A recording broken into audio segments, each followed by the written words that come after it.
สบายดีพบกับซ่องซักลิเวอร์พูลสบายดีผู้ติดตามทาง3 ช่องทางแล้วทั้งแอปว่าแอปดำแล้วก็แอปแดง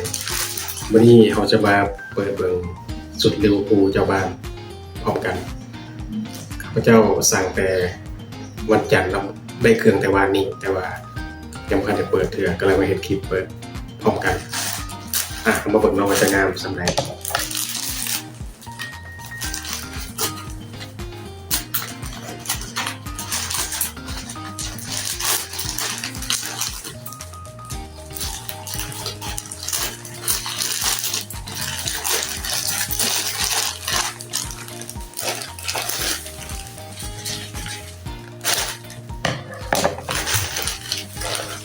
นี่เนาะสุดสีแดงเบอร์ L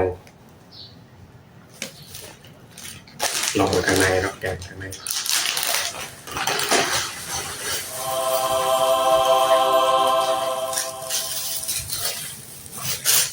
โอ้ว้าวทำกันเลยเนาะ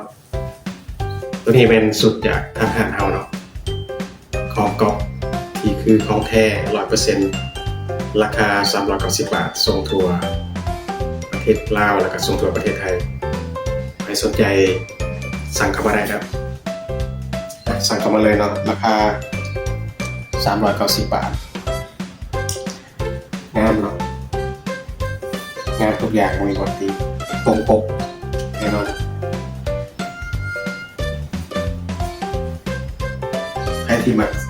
สีนี่ก็สามารถสั่งมาได้เนาะมีทุกขนาดทุกไซส์เนาะสนใจติดต่อกับพระเจ้าก็ได้เนาะส่งฟรีเนาะส่งฟรีทั่วประเทศหรือว่ามักซีนี่ก็ได้เนาะในราคา390 บาทราคาเดียวทั้งอยู่ประเทศไทยและอยู่ประเทศลาวแล้วพบกันใหม่ในคลิปต่อไปเนาะ